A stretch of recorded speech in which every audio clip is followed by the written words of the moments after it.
What is going on, YouTube? We're back with another episode. And today, we got quite a bit to talk about. Some of it is going to be clips. Some of it is going to be like litigation stuff. I think it's going to be pretty interesting. Hopefully you guys want to stick around for the long haul. This will be like a 40-ish minute episode, hopefully. So yeah, strap in, grab yourself a Diet Coke, a coffee, whatever you prefer, and let's talk about some things going on. So what's the first executive order that Donald Trump made? What's the first on the list? This is like hard. So he's been in office, what, 11 days now? Yes. Yeah, 11 or 12 days. And according to the Federal Register, I checked it was yesterday, we have 36 executive orders that he signed. 36 in total? And how many days? 30, I want to say like 11 days. Oh my God. I want to say like his first day in office, he did like 10 executive. I don't know the exact number, but it's somewhere like around a third of those. Or just the first day. Then those are the DEI and the, what was it, like helping illegals type executive orders. Yeah, it covers a lot of things. I mean, obviously, several of them were targeted at reversing some of the executive orders issued under Biden and the Biden administration. And then, of course, several of them are targeted at immigration. Right. Okay. All right. So just nothing new. So what do you think what would you say is the most interesting one that he made to you? And would you say any of them are egregious? Let's start with that. Would you say any of these executive orders are egregious and or unnecessary? It really just depends on what you mean by that, like, because that's gonna like vary. Well, okay, all right. Each person. You know what? That's a great point. So let's start with this. Let's start with this. Because we can come. Sorry, what were you saying? I was gonna say we can come around to that because I want to mention like this one where he talks about racial binaries or gender binaries. I'm sorry, and to some to people identifying in those communities, that could be the most egregious. Can you see that on your screen? Yeah, I can see it. Okay, all right. So I want to show this to you, and hopefully you can hear it too. You see this video right here? Yeah. Okay, all right. We're gonna listen to it. Let me know if you can hear it. It's Tuesday, January 28th. Yeah, good. You can hear it? All right. So I went to watch this guy, and if you're audio only right now, just listen to this guy. And the reason I ask Cole these questions to begin this podcast is because this guy is obviously very left-leaning. Like he's very politically motivated in one way. He very obviously does not like Donald Trump, and he's unable to put his biases past himself to make an objective view of something. Objective, I mean, not object. But let's go ahead and watch this clip, and I want you to see what I'm talking about. And Donald Trump just came out with his most extreme executive order yet. Like most of his executive orders, it is poorly written, but it seems to say that at 5 o'clock tonight, most federal funding will be frozen. Federal funding to help states fix roads and bridges, federal funding for housing, federal funding for education, for school. Now, come on. Do you really believe that? Do you really believe that Donald Trump is going to freeze federal funding for all roads, all schools, everything, everywhere? Do you really believe that? And this is part of the reason why he won, right? Like it's like you dislike your enemy so much that you vote for a person that you don't even necessarily agree with. And I feel like a lot of people probably did that. They agreed with some of the things, but not all of the things of Donald Trump. But the other option was to listen to people like this. You know what I mean? No. But let's keep going and let's see what other dumb stuff he says.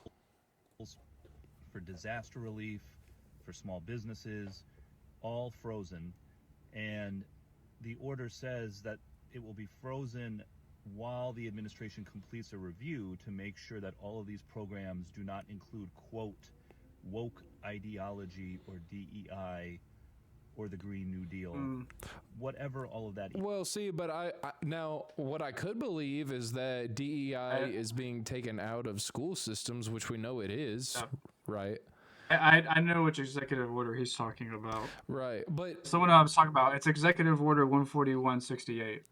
But the thing about it is he's not pausing federal funding. Like, and if he does, it wouldn't be longer than a week or 2 weeks, a month at most, because I mean, all of these things heavily rely on federal funding.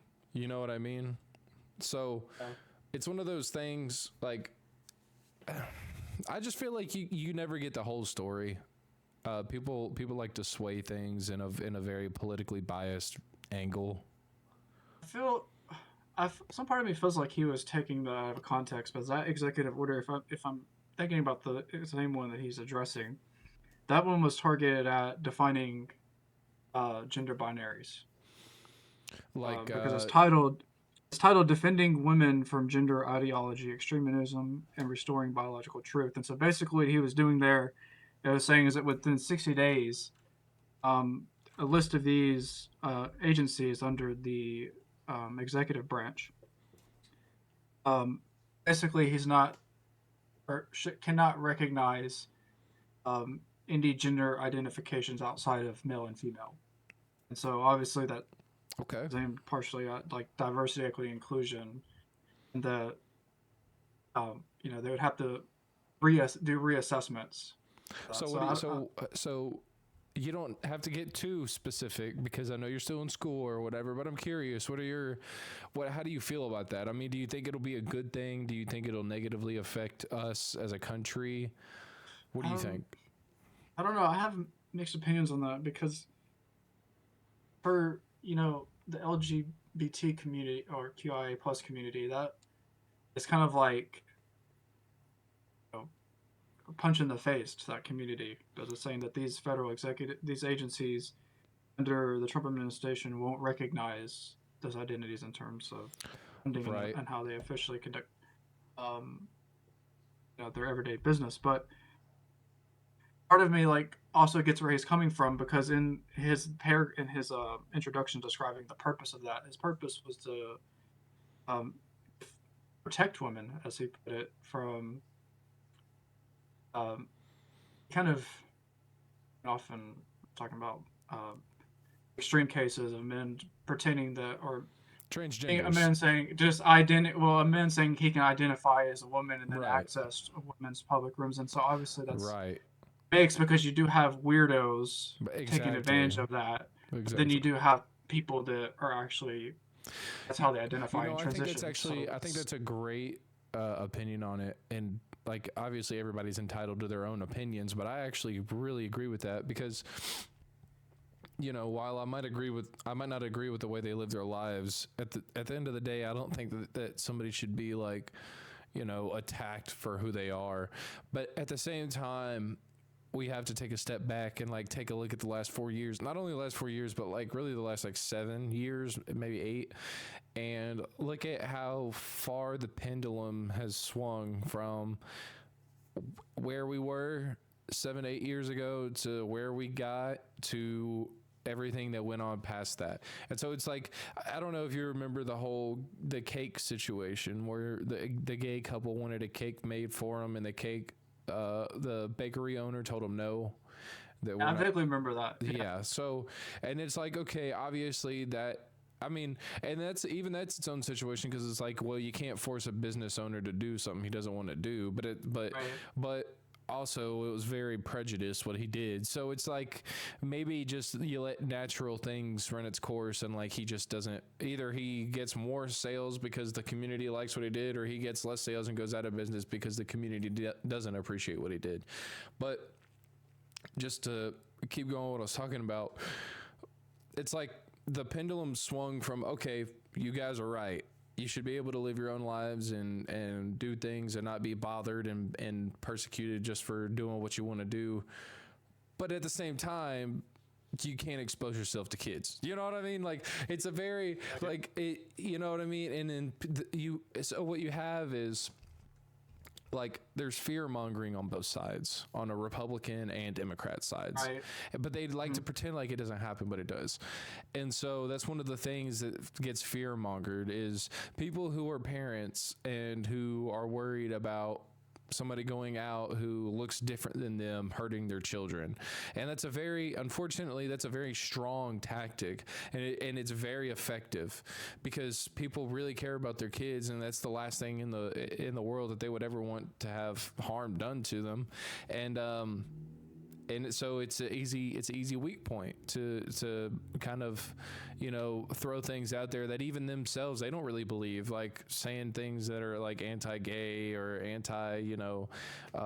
just against the gay community when they themselves don't really believe it, but they just feel like they have to say it because of the social commentary and the social political state. So yeah, I think that's a pretty good way to end that little executive order. What's the next one on our list? Well, this other one I thought was interesting. Just in the language it's used. I'm interested to see if it holds up. I think we were talking about it briefly the other day along the immigration. I'll see it's his Executive Order 140-160. Canceling the visas. Protecting the meaning and value of American citizenship is his title. That's one hell of a title, isn't it? Yeah, he has some interesting titles on these. But basically, what this one does is it attempts to attract birthright citizenship, and it's clearly targeted at illegal immigrants having children within the U.S., but not just illegal immigrants, but also people here on temporary visas. Yeah. So, I mean, I'm sure you're familiar with the 14th Amendment, which gives birthright citizenship in the U.S. Right. It's one of the Reconstruction Amendments, and it was the initial purpose of it was to give U.S. citizenship to formerly enslaved African Americans and to free African Americans. Yep. But Trump says in this executive order is that it wasn't meant to give universal birthright citizenship, and so he expands on this, where he concentrates on this phrase in the amendment that says, because the way the amendment says, all persons born and naturalized in the United States and subject to the jurisdiction thereof, citizens of the United States. So what he does in this executive order is he highlights in on this phrase, subject to the jurisdiction thereof. So basically in his executive order is saying that these executive agencies, like the Border Patrol, Immigration, those are all executive agencies. Yeah. Saying that basically an illegal immigrant that comes into the U.S. and has a child here, they're not subject to the jurisdiction thereof. Therefore, they're not entitled to that birthright. What does that mean? Like, that's the thing. So basically what he's saying is, yeah, this is a federal thing, but technically it states that it's a state. We're federally regulating that it's a state issue. Therefore, no state has anything like this. Therefore, it's not legitimate. That's basically what he's saying. Well, it's just playing on the vagueness of the phrase "subject to the jurisdiction thereof." Like, what does that mean? What does right, exactly. That's what I was wondering. So, and that's the thing that you see a lot of some of these earlier amendments, and then even in the U.S. Constitution, is this vague wording. Like, you even see it early on with like the U.S. House of Representatives. Like, we all know that the number of representatives that each state gets in the House is based on your population. Right. The way they worded it was like, according to their numbers. Okay, well, what does that mean? Like, how do you proportion that? So that's some of this vagueness here. So he really highlights on this phrase, like, subject to the jurisdiction thereof, which, that can be interpreted several ways. Right. Basically, the first group that it targets is illegal migrant mothers having children, birthing children in the U.S., but then it also targets mothers who are here like on temporary visas or on work or student visas as well. So like when you say target, what does it mean? Like, does it mean they're gonna come after and deport, or does it mean like they're gonna analyze them, or like what? Well, no, it's targeting children born to mothers under that legal title. as not giving them de facto birthright citizenship. Hmm. So basically, like a mother, a mother coming as a migrant from another country here, like on a work visa, Yeah. and has a child here in the United States. Due to this executive order, what that means is that they're not de facto entitled to birthright citizenship because the mother is not subject to the jurisdiction thereof, is the phrase that he's working on here. Gotcha. So, to me, it's like it's borderline unconstitutional, but it's not explicitly unconstitutional. I'm just interested to see if it holds up, if something will happen where it gets a case in the court system and it gets overturned. Because on face value, it's really kind of flirting the lines there, but Yeah. it seems legal. But also the thing is, it's like what's going to happen in the next administration? Are they going to do another executive order? Because that's with the vagueness of the words here, I feel like you can kind of get around Yeah. all that, the Yeah. whole thing. So you get what I'm trying to say there. You get where he's trying to go. Yeah. I Yeah. mean, this is a pretty short document, but um, I think it clearly targets several groups, and it's aimed at removing de facto birthright citizenship from several groups, principally migrants here, on temporary visas or illegal migrants. Okay. Gotcha. Sorry, I'm trying to fix my window capture here. Put us side by side like we were in the first one. I didn't have us side by side earlier. There we go. Okay. So, with that being said, we've covered two of them. There was another clip that I wanted to show you from the last podcast that we talked about, where we were talking about like tariffs and immigration coming into the country. Okay, so let's see here. I've got it. Oh, I'm not looking at the right spot. Let me go to my bookmarks. And you'll be so surprised to hear this, I think. I think this genuinely will really surprise you. All right. Let's get this paused. Get this so you can see it. Share screen. Boom, there we go. Make it so you guys can see it. Boom, there we go. Okay. Friends at Reuters are reporting that the president has made a decision on the Canada and Mexico tariffs, but that they won't actually be implemented until March 1st. I was wondering if you could confirm that and talk through some of the president's thinking. I saw that report and it is false. I was just with the president in the Oval Office, and I can confirm that tomorrow, the February 1st deadline that President Trump put into place at a statement several weeks ago, continues. The president will be implementing tomorrow. I can't see it. You can't. On my end. Oh. Am I on the wrong thing, or? No. Is that better? Maybe it's just me. I don't know. The last video you did came on just fine. Huh. Well, let's try it again.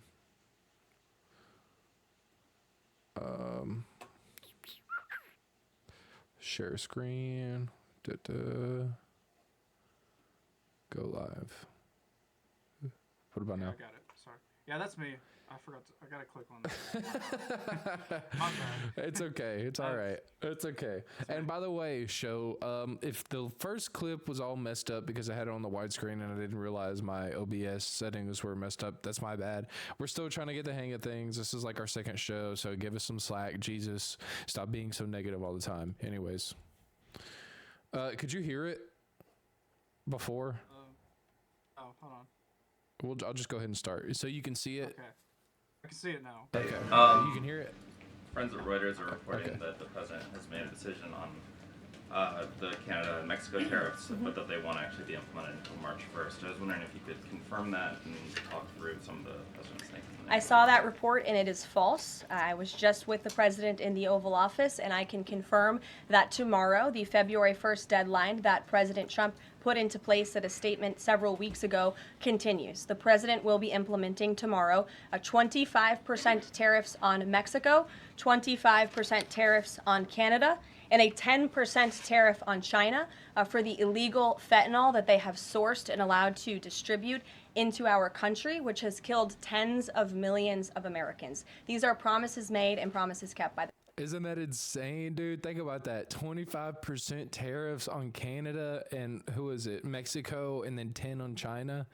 I don't know about you, but that's like crazy as hell to me. Not like necessarily even in a bad way, but like holy fuck, that's a big thing to do. You know what I mean? It seems like they're just taxing it on. Is it on like all imports or just on fentanyl?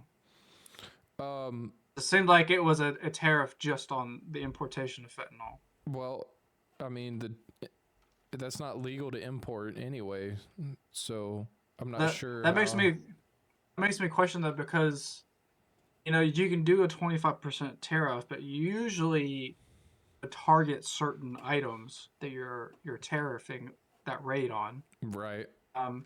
25% across the board. I don't know if that's what they meant, but wouldn't that be insane though? Wouldn't that not be? Well, and I don't know, because Mom texted me earlier saying, "Hey, go get gas because the tariffs are going to be bad." You know what I mean? So I don't know. I don't like when they're not specific about that. Because if you're saying like, you like the way my arm looks, by the way. Where's your arm? Didn't you get an arm with your mic? Yeah, it's up here. You just can't see it. Well, what the hell, man? This looks professional. You have to do it this way. Anyways, sorry. Figure it out. Yeah, sorry. Yeah, so that's what I understand though, is if they're doing it on certain like items, or if they're doing it across the board, because 25% across the board is, I think, outrageous and a bit dangerous, because that puts us into a tariff war, because those countries will quickly tariff us as well. But the thing is, do they import as much from us as we import from them? I'm not sure. I don't recall, More likely actually. not, I would say. We import things like, obviously steel, galvanized steel, like obviously that's something that we do. Right. But, and other things. But like, dude, a lot of the industrial complex is not here.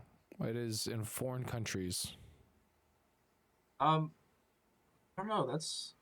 That would be interesting to find out. I certainly hope that tariff is on everything, and that they figure out something soon, because that's the thing you'd hate to see is a drawn out tariff war on that, because it would hurt definitely business. Oh yeah. All right, everybody. We're about 30 minutes in. Make sure this is a good time. If you need to go get some coffee, maybe if you need to refill your coffee, put some more ice in your cup, this would be a good time to do it. Let's see. We're gonna look for another clip. And so, what other tariffs caught your eye? That because I got a few clips, not a few. I got a lot of clips, and more than likely, some of them are along the lines of. I'll tell you what. Let's watch this one, and we'll just give our opinions on it. Secretary of Defense. Because you know all of these executive orders, so and you know specifically what's going on with them. So, share screen.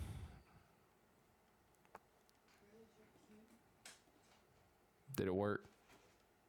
I just got to switch over. I got It's it. okay. It's all right. I'm used to like Zoom, where everything just switches over for me. Really? I've never used Zoom. Yeah, in Zoom, like when you do screen share and all that stuff, it automatically switches over.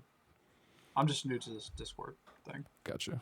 Well, I'll be signing 4 new executive orders. First is that I'm directing our new Secretary of Defense, Pete Hegseth, who's going to be great, by the way. So, okay, new Secretary of Defense. Jeez, what the fuck did I just say? Secretary of Defense, Pete Hegseth. I feel like I've known that name. I feel like I should know that. I should know that name, but I don't know it for sure. Oh, it's not bringing up the video on the stream. Hold on. I wonder why that is. Your stream is still running. You pause this to preview, so I have to swap it over. Interesting. Okay, sorry viewers. I did not know that. Give me a second, and I will swap it over. No, you're fine. It's go ahead and swap it over. There we go. Boom. I feel like I have to do this 1,000 times. I need to have a separate screen. Yeah, I need to have 2 separate ones next stream. That's what we'll do. All right. Thank you for the support. Oh, what's up? Yo, Chris is in here. What's up, Chris? Or Chris? Fuck me, Chris. Like, Why who is your name Chris? Christopher Campbell? What? Oh, because that's his middle name. It's yeah. Chris, Okay. yeah. All right. I'm sorry, Lucas. Jesus. Fuck me. Anyway. Thank you very much for the support. You really did support him greatly. I think he's going to be fantastic. I know him very well. I think he's going to be fantastic. He's what we need to immediately begin the construction of a state-of-the-art Iron Dome missile defense shield, which will be able to protect Americans. You know, we protect other countries, but That's hilarious that he says, you know, we protect other countries, and you know exactly what country he's speaking of because he brought up the Iron Dome. You know exactly what country he's talking about. we don't protect ourselves. And when Ronald Reagan wanted to do it many years ago, luckily we didn't. We didn't have the technology then. It was a concept, but we didn't. And now we have Why did he phenomenal say technology. luckily? You see that with Israel. We're out of 319 rockets. They knocked down just about every one of them. So I think the United States is entitled to that, and everything will be made right here in the USA, 100%. Dude, you know what? I love that. I don't know about other people, and I'm not a huge fan of like military, big military spending and having like trying to have the largest military in the world. Like, I've never been a fan of that. But I will really criticize for military spending budget. Well, and that's the thing. We've been wasting so much money on our military that something good for our military would be fucking fantastic. Like the Iron Dome is nothing, bro. You can't be offensive with the Iron Dome. It's a strictly defensive maneuver. So it's like I see no harm in it, honestly. And if you really think about it, that's more jobs. Yeah, we're spending money on it, but that's more money that's going to go back into the economy because people are going to, buy trucks, buy, whatever, buy houses. That's money that's going to come back into the economy. That's the way an economy is supposed to work. It's not supposed to work like, okay, our economy's going in the shitter. Nobody has money. Let's print more money. Let's raise the interest Fed rate. Let's raise the interest Fed rate so that way nobody can buy a damn car, and even if they could, they'd be, at 12% when they have a 700 credit score. You know what I mean? So I feel like this is an exciting thing to hear. Me personally. Let's go. At face value, I do like this idea. Let's go ahead and finish out this clip. And next, to ensure that we have the most lethal fighting force in the world, we will get transgender ideology the hell out of our military. It's going to be gone. Yeah, I saw that too. What do you think about that one? I don't know. It's like, well, that's a hot button topic. I'm not gonna lie, because you don't want to say anything that's like too offensive, but also you want to be like truthful. So the truth of the matter is, I've heard people. So I made a TikTok post about that exact same thing, and there were people in the comments telling me that one of the big reasons that they support it is because of the pills and the hormones that they have to be on for 2 years after they get a transgender surgery makes them basically unable to work, like unable to perform your duty at the highest level that you're supposed to be able to do it. And that was one of the biggest arguments that I had heard, is that they have to take continuous drugs that directly go against what the military allows. And if that's the case, there's no argument. There is no argument. And you can say, bigotry and all that, but it doesn't matter, because that would disqualify you. And that would have been in the books way before all this DEI crap came around. But if that isn't the case, then I think it opens up the door to, unfortunately, possible lawsuits, which I don't want. I don't agree with that. Same thing with the transgenders in women's sports. Kind of along the same lines, except here there's a very textbook definition for why you would be kicked out. It's not like, well, you're going to be kicked out because of hormones and because XY chromosome, which is accurate things, but this is like, you've broken the code, so you cannot do this. It's like if I wanted to join the military, I couldn't because of, my condition. So, you know what I mean? It's along the same lines. Like, why even argue it? In addition, we will stop our service members from being indoctrinated with radical left ideologies such as critical race theory. We're going to stop it. It's already been stopped. It's already been halted, totally halted. That's good. And finally, we will offer full reinstatement to any service member who was expelled from the armed forces due to the COVID vaccine mandate. And we will restore them to their former rank with full pay. Full pay. So, No. for now, that's right. I agree with some things, disagree with some things. Yeah. Yeah. Trump has that effect. A lot of people usually feel that way. Yeah. Okay. Well, let's get on to our last subject. We're running. Let's see. We've been going for 32 minutes. Okay. So, yeah. One thing I want to mention real quick is this Department of Education. What about that? So it came up in the last Congress. So it came up in, I believe, November 24, which would have been the 118th Congress. And of course, the bill didn't pass. I mean, it hadn't been voted. Didn't reach the voting phase, I believe. And so, bills don't carry over to the next Congress. But I believe it was Kentucky Representative Thomas Massey. Okay. I know that name. proposed a bill to. I think there was a senator too. I can't remember his name, but they proposed bills to basically dismantle the Department of Education, or dissolve the Department of Education. Of course, the bill doesn't carry over the 118th Congress. We're now in the 119th Congress. But that same representative was planning to reissue the bill again. Then this Congress. I haven't seen it yet on the congressional record. But you expect it to come. I'm sure we can expect it because I believe a news report I read that Trump expressed similar sentiments and was looking to working forward with this representative and senator. I guess that does not necessarily matter yet, but I'm sure we can expect the bill. And the bigger question would be is like, what will this mean if the bill is passed? Because if it is endorsed by Trump, we can guarantee that once it passes both the House and Senate, it will be signed into law. Yeah. Not Well, so- necessarily so sure I th- agree with it. That begs the question, do you believe that education should be institutionalized? Basically, everybody should have the same education. Do you believe that?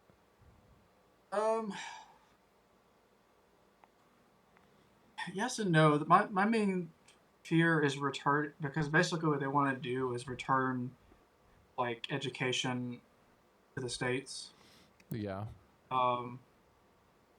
So here's the thing. I don't think that education should be institutionalized because, particularly when you get to social sciences, you're really allowing a narrow body of people to write the narrative, Right. how you social Exactly. sciences. But then also the downside of returning it to states is that you have potentially, a plethora of Well, interpretations that are not consistent across the board. So I think something to think about here that literally just popped into my head right now. While if he does that and education returns to the states, I think while each state would have the power to dictate what it teaches in its schools, I still think there would be room for a federal committee of oversight directors where, if somebody is grossly behaving in misconduct, and say somebody says something really, really bad, like Nazis were good people, right? and they go into a classroom and they teach that, and that's like the thing for the week, and then you go on thinking that for the rest of your education, you know what I mean, not knowing any different, and then you get to the end and you're like, and you say that to somebody and they're like, is this guy a fucking Nazi, you know what I mean? So I really just think that. what, sorry, go ahead. You go ahead. Well, I was just gonna say, I think while each state could also have their own oversight committee and should also to litigate against the federal, just in case if the federal did something that they don't agree with, I still think it would be good to have like a federal oversight committee that can come in and say, all right, it's our job. Look at baby cat in the background. It's our job to make sure you don't step out of line. A check and balance type thing. Yeah. Look at her. Look at her.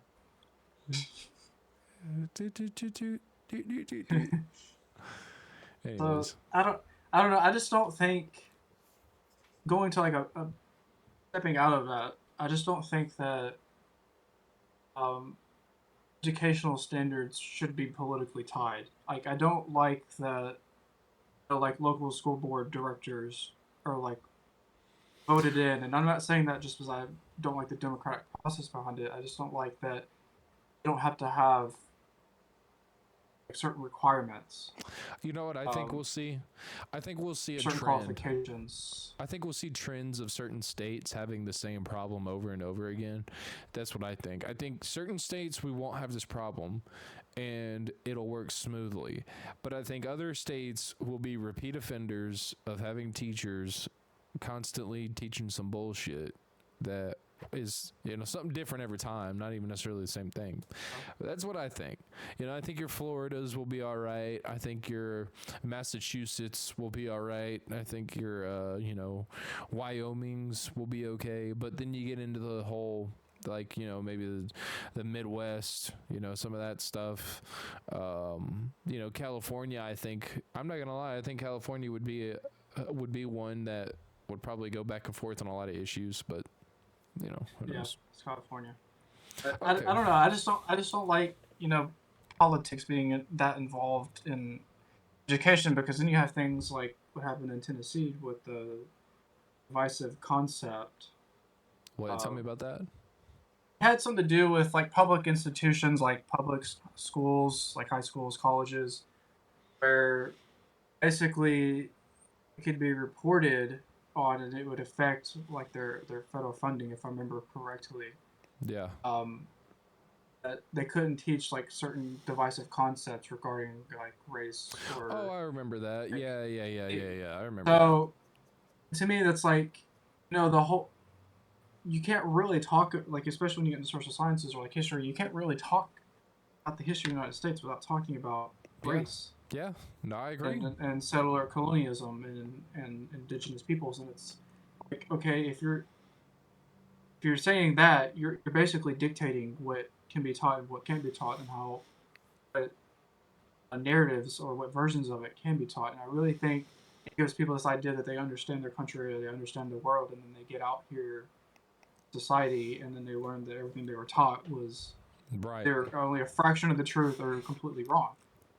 Right. It's like, I feel like it's a detriment to young students, or, you know, I don't know. I just don't think that my whole issue with this in general, and with, you know, dismantling this Department of Education thing and returning it to states, is that I just don't think in general that the federal government and politics in general should be this involved, even at the state level, should be that involved with education. I don't. So what do you tend to know?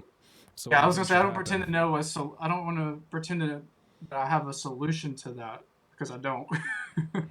Because it is a hard one to talk about, but I think the direction we're in right now is not. Well, you know, and I also think there's a little bit of element like nature takes its course, right? Like nature just runs its course. So like people in the community and people in certain areas are going to respond a certain way, you know, over time. Like, okay, right, this region of people, like these few counties or whatever in this state, the education level went down, and everybody's doing really poor financially. But then you go 3 counties over and everybody's doing really well. You know what I mean? And it's like, well, you can't really, like, it just shows over time what, you know what I mean? And a lot of times, I believe, like, even if you return to the States, because one of the things that they were mentioning is, like, funding, it's based on, like, the number of students enrolled. At face value, that makes sense. But then if you talk about what you just mentioned, you know, if you already have a low populated area where poverty is there and the education system is not where it needs to be, that's Yeah. not adequate. Yeah, that You know, community. you're Yeah, that. ignoring other confounding factors. Yeah, and that And- that other county is gonna look at this county and say, "What the fuck? Like, help us out," and they're gonna say, "No, sir." But then at that Right. point, well, at that point, it opens up the question to should federal funding be allowed? Because if it's not, if they're not part of the education system, what purpose? What would the federal government be funding that they would get in any return on? You know what I mean? Because you gotta look at government almost at the end of the day like a business. Like they're the biggest business of all businesses here. They are the biggest one, and then you have a bunch of smaller businesses, which is like, okay, it's funny to say that this is a small business because they're not, but in comparison to the government, you have the government, then you have like Amazon, Walmart, Kroger, all these, you know, agencies, trucking companies. And then you go down, and then you have, you know, your little, you know, your Pizza Huts, your McDonald's, and then you go down a little bit, then you have your mom and pop stores. You know what I mean? And it's like, but at the end of the day, you got to look at federal government as just a big business, and they need a return on their investment, just like any other business. Well, it is a big business, but its business is serving its citizens. I agree, but I think they forget that.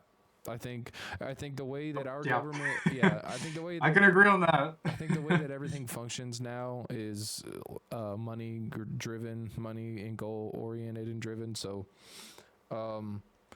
Yeah, I mean, I think education is central need of citizens in any country, and I'm not necessarily for this. If it should happen, I'll keep you updated if I see anything on the congressional record okay. pops up again.